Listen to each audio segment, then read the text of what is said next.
Okey, bab 7 koordinat yang pertama sekali yang ada dalam gambar gajah sekarang ni, yang ni adalah ni secara keseluruhan kita panggil dia sebagai satah kartes. Okey, yang mengufuk ini adalah paksi X. Sebab tu kat ujung ni adalah X. Okey, paksi X ni adalah paksi yang mengufuk. Dan kalau kita tengok pada paksi X ni, setiap nombor di bahagian paksi X ni kita panggil dia sebagai lajur. Okey, yang di belah atas pula saya warnakan ni garisan yang ini. Okey, yang berwarna hijau ni adalah paksi Y. Okey, paksi Y ni adalah paksi yang mencancang. Yang mana setiap nombor di bahagian paksi Y yang berwarna biru ni kita panggil dia sebagai baris. Okey, dan sedikit maklumat untuk awak. Okey, bahagian yang sebelah sini saya akan tuliskan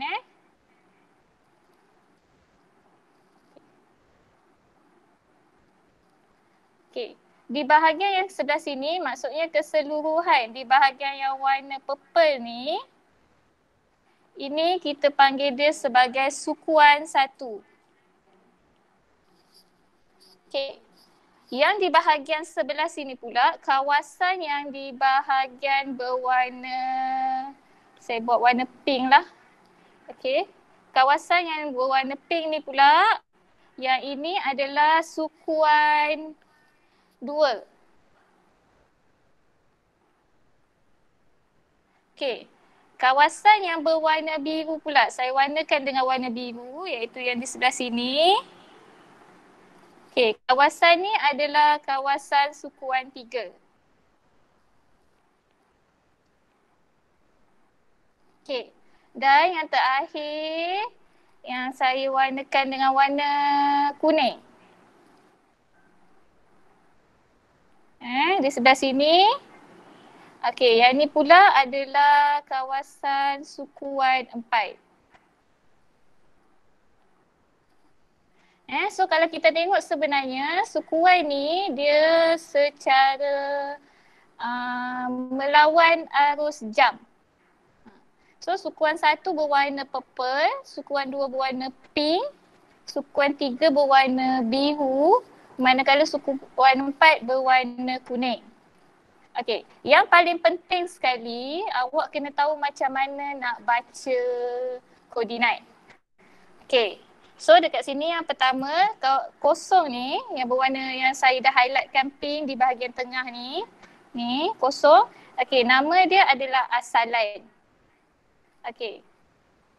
So macam mana kita nak baca koordinat? Kita boleh tengok dekat contoh yang seterusnya ni. Okey. Koordinat kita akan baca pada paksi X dahulu. Baru kita baca paksi Y. So kalau kita tengok pada titik A kat sini, paksi X dia titik A ni ke bawah adalah nombor 2. Manakala paksi Y dia ke kiri iaitu 4. So koordinat dia adalah 2, 4. 2, 4. So 2 ni adalah untuk X, manakala 4 adalah untuk Y. Okey, koordinat mesti ditulis X dahulu, baru diikuti dengan Y. Okey, kalau ada sebarang soalan, awak boleh tanya dalam chat ataupun awak boleh on mic terus tanya saya akan terus jawab. Okey. Okey, so dalam bab ni yang kedua adalah jarak antara dua titik. So kalau kita tengok kat sini, ada dua titik iaitu titik A dengan titik B. Okey, kalau kita tengok titik A dengan titik B ni, koordinat dia ada persamaan. Iaitu persamaan dia pada nilai Y dia. Nilai Y dia, kedua-dua nilai Y dia adalah 4. So macam mana kita nak dapatkan jarak dia kalau dia mempunyai nilai paksi yang sama?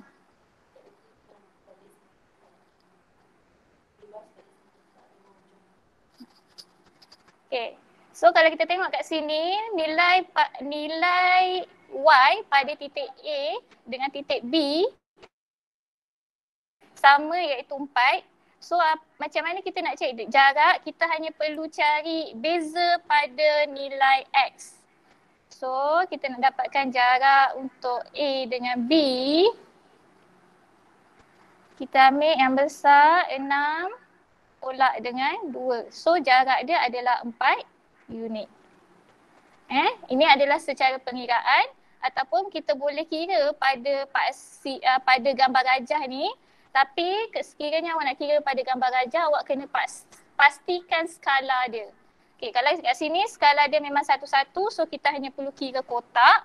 So kat sini kalau daripada A, 1, 2, 3, 4. So 4 unit. So jarak dia adalah 4 unit. Okay, kita tengok pula pada C dengan D. Okay, C dengan D ni pula kita tengok pada nilai X dia. Nilai X dia iaitu -4, -4. So nilai X dia sama. Jadi jika kita nak cari jarak dia, kita hanya perlu cari beza pada nilai Y. Okay, so dekat sini nilai Y dia kita ada 4 tolak dengan 1, so kita ada 3 unit. Okay. Ini yang melibatkan, maksudnya salah satu paksi dia mempunyai nilai yang sama. So kalau kita tengok pada A tadi, pada A ni, contoh A, yang ni adalah nilai pada paksi Y dia sama. Paksi Y sama.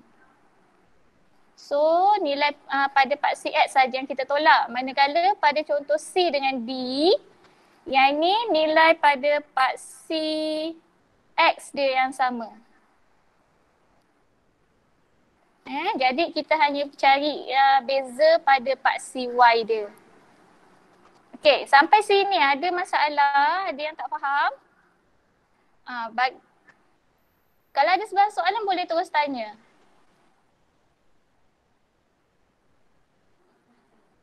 Boleh buka mic, tak apa.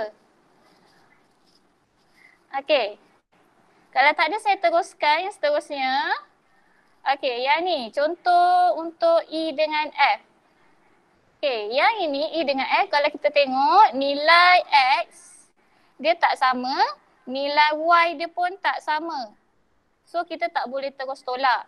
So kalau kita tengok pada gambar rajah ni, kita tengok jarak ni kalau kita tengok pada paksi X dan paksi Y dia akan jadi bentuk segitiga. So kalau bentuk segitiga, awak dah belajar pada tingkatan 1, kalau kita nak cari panjang yang warna pink ni, kita nak gunakan apa? Okey, sebenarnya yang ini kita akan gunakan teorem kan? Teorem Pythagoras, iaitu yang berwarna pink ni sebenarnya adalah hypotenuse. So kalau kita ingat balik, hypotenuse ni dia adalah C. C kuasa 2 sama dengan A kuasa 2 tambah B kuasa 2. Okay. So kat sini hypotenuse, maksudnya kita nak cari nilai C je. So kuasa 2 ni kita kena pindahkan, dia akan jadi C sama dengan A kuasa 2 tambah B kuasa 2 punca kuasa. Okay, macam mana kita nak dapatkan nilai A dengan B ni? Okay, tadi kita dah tengok kan, kalau awak tengok bila garisan mencancang macam ni pada contoh C dengan D, ni mencancang, kita boleh cari nilai dia, jarak dia. Bermaksud, kita akan ambil nilai pada paksi Y dia kat sini, iaitu -2, kita akan tolakkan dengan -5 untuk nak dapatkan dia punya jarak. So kalau awak kira ikut kotak, kat sini dia ada 1, 2, 3. So sebenarnya kat sini ada 3 unit. Okay, ni kalau kita kira secara ikut gambar rajah. Manakala yang sebelah sini ada 1, 2, 3, 4. So kat sini ada 4 unit. So sebenarnya kita boleh gunakan formula teorem Pythagoras ni. Ataupun sebenarnya formula untuk jarak antara dua titik ni maksudnya beza pada paksi X kuasa 2 tambah dengan beza pada paksi Y kuasa 2 kita punca kuasakan. So kalau saya masukkan guna formula ni, okay, kita akan dapat X2 adalah 2 tolak dengan negatif 2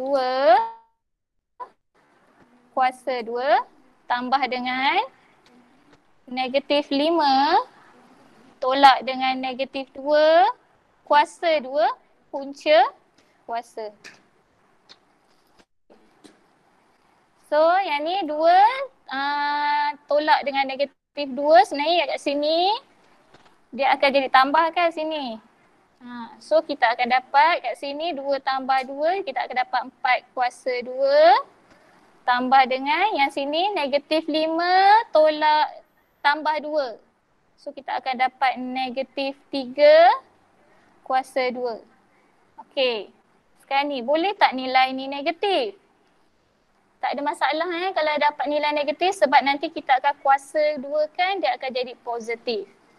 So 4 kuasa 2 kita akan dapat 16 tambah dengan negatif 3 kuasa 2 adalah 9. So punca kuasa. So 16 tambah 9 adalah 25. So punca kuasa 25 adalah 5 unit. So sebenarnya kalau awak tengok balik pada gambar gajah ni, so beza dia 3 unit kita dapat kat sini 3. Beza yang ni 4 unit kita dapat kat sini 4. Dekat sini, sinilah sebenarnya formula ni kita dapat.